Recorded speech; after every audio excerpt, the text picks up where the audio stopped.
আসসালামু আলাইকুম, কি অবস্থা ভাই brothers? It's me Rahat and another new blog. আজকের ব্লগটা ডেইলি ব্লগের মতন। আজকে আমার এক্সাম অ্যান্ড লাস্ট এক্সাম। এই এক্সাম দিয়ে আমরা কুরবানি গরু হাট দেখতে যাব। আর আমি অল টাইমই লেট করি, এক্সাম হোক ক্লাস হোক, যে জায়গায় যাই সব জায়গায় আমি লেট। এই জন্য আমার তাড়াতাড়ি যাওয়া লাগবে, কারণ লেট করলে এক্সাম হলে যায় সেই লেভেলের একটা বাস খাবো আর বাস মিস করবো। এই জন্য তাড়াতাড়ি করে আমার যাওয়াটা দরকার। অ্যান্ড চলে আসছি বিএনএসে যে দাঁড়ায় আছি, দেখতেছি যে বাস কখন আসবে, কখন যাব। এই ডাব লতা পাতা দেখতেছি আর ভাবলাম যে একটা ডাব খাবোই নাকি। সকালবেলা তো আমি খালি পেটে চলে আসছি, বাট খালি পেটে ডাব খেলে মেবি অ্যাসিডিটি হবে। আর ঘড়ি দেখতেছি, ঘড়িতে বাজে 9টা, আমার এক্সাম 10টায়। সো দাঁড়ায় আছি যে বাসের, সরি আমার এক্সাম 10:30টায়, ভুল বলে ফেলছি। সো দাঁড়ায় ওয়েট করতেছি যে কখন আমার বাস আসবে। শুধু বাস না, বাস আর আরেকজনের জন্য আমি ওয়েট করতেছি। সে তার বাসা উত্তরার কাছাকাছি, বাট তারও আসতে লেট হয়, আবার বাসের জন্য ওয়েট করতে হয়। তো এই ওয়েট করতে করতে রিক্সা নিতে হইলো। ভাবতেছেন বাসের জন্য ওয়েট করে আমরা রিক্সায় কেন? কারণ ভাই আমরা বাস মিস করছি। আর মিসটা কিভাবে করছি জানেন? বিএনএস এর যে ওভারব্রিজ থেকে নামার যে জায়গাটা, ওইখান থেকে আমরা গল্প করতে করতে আস্তে নামতে দেখি কি বাস আমাদের ছেড়ে চলে গেছে। ভাবতেছেন মানে কি পরিমাণ আমরা তাড়াতাড়ি নামতে গেছি যে আমাদের বাস মিস করে গেছে। তার ফলে আমরা এখন রিক্সা নিয়ে আমাদের ভার্সিটিতে যাওয়া লাগতেছে। আর এক্সামও কি যে একটা অবস্থা। যাই হোক, রিক্সায় করে যাওয়া, ঠান্ডা ওয়েদার, ভালোই লাগতেছিল, বাতাস ছিল, মানে মজাই ছিল। যে বাসে যাওয়ার থেকে রিক্সায় যাওয়া মানে খারাপ ছিল না।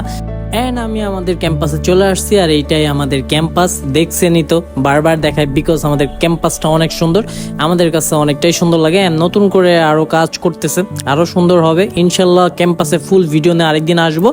এখন আমার উপরে ওঠার পালা, সিঁড়িতে উঠতেছি, 4তলা উপর উঠতে হবে। আর আমাকে একজন ব্যাগ দিয়ে রাখছে, তার অসুস্থ শরীর নিয়ে উপরে উঠতে পারে না।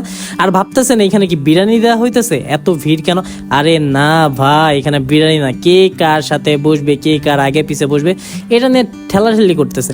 আসবে, গেটটা খুলবে, আর দেখবেন হর হর করে কিভাবে যে দৌড়াদৌড়ি করতেছে। মানে জিনিসটা কিন্তু অনেক মজার, আপনারা দেখলে অনেক মজা পাবেন। এই যে ঢুকে পড়েছে আর নিজের ব্যাগও রাখতেছে, তার সাথে তার ফ্রেন্ডের ব্যাগগুলোও রাখতেছে, যাতে ফ্রেন্ডরা সবাই একসাথে মিলেমিশে বসতে পারে। সো কেউ বলতেছে ভাই আমার সিটটা একটু আগে নেই, কেউ বলতেছে ভাই আমার একটু সিটটা পিছনে। এই অবস্থা চলতেছে। দেন এক্সাম দিব। এক্সাম দিয়ে বের হওয়ার পর আমার প্রচণ্ড ক্ষুধা লাগছে। এই জন্য আমার জন্য নুডলস রান্না করে নিয়ে আসছে কেউ, এটা ভাববেন না ভুলেও। এই নুডলস খাওয়ার জন্য তার পিছনে আমার 100 দিন ঘোরা লাগছে। দেন সে আলসামি কাটিয়ে আমার জন্য নুডলস রান্না করে নিয়ে আসছে। তার কারণ হলো তার নুডলসটা অনেকটা টেস্টি হয়। আর সে অসুস্থ অবস্থায় আমার জন্য নুডলস রান্না করে নিয়ে আসছে, এই জন্য তাকে অনেকটা থ্যাংক ইউ। আর আরেকটা কারণে সে নিয়ে আসছে, তার কারণ হলো আমার 100 সাবস্ক্রাইব হয়েছে, এই জন্য।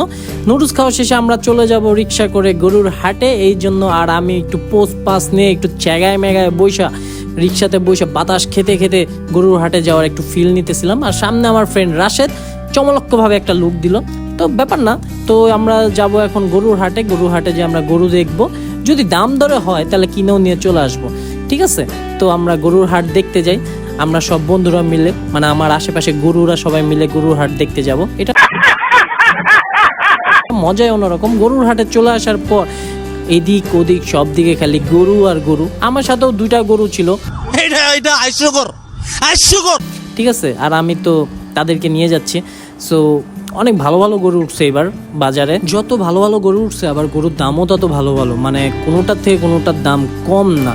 মানে এত চওড়ার দাম, আমার মনে হয় এবারে এতটা বেশি দাম হয়েছে, হয়তো বা আরও 2 দিন পর কমে যাবে। আর এইখান থেকে অনেকে গরু কিনে চলেও যাচ্ছে, কুরবানির গরু কিনে অনেকে জিতে, আবার অনেকে বলে যে হ্যাঁ হয়েছে মোটামুটি। আর কুরবানি গরু এরকম কোনো নাই যে জিতা বা হারা, যেটা পছন্দ হবে ওটাই কেনা দরকার। এইদিকে একটা গরু ছিল, অনেক চেতা গরু, কথাই শোনে না, মানে এদিক ওইদিক খালি ছুটে চলে যায়। সো আমি সবাইকে বলতেছিলাম দেখে শোনার থেকেও, কেন গরু ছুটলে কিন্তু অবস্থা খারাপ। আর আমাদের মানে গরুর বাজারটা দেখতে যায় অনেকটা ভালো লাগছে, তার কারণ রোদ ছিল না, ওয়েদারটা ঠান্ডা ছিল, অ্যান্ড অনেকটা ভালো ছিল। তারপর চলে গেছি খাসি আর ভেড়ার দিকে। তো খাসি ভেড়ার দামও অনেক চওড়া ছিল, মানে মনে হলো যে গরুর থেকে খাসির দামই বেশি, এরকম লাগলো। সো সব কিছু দেখে খুব ভালো লাগলো। অ্যান্ড সবার বাড়িতে আমার দাওয়াত, এই কুরবানি ঈদে আমাকে দাওয়াত দিতে কেউ ভুলবেন না, ঠিক আছে? সো ভিডিওটা এই পর্যন্তই। কেমন লাগলো কমেন্ট সেকশনে জানাবেন। আর লাইক কমেন্ট সাবস্ক্রাইব করতে তো একদমই ভুলবেন না।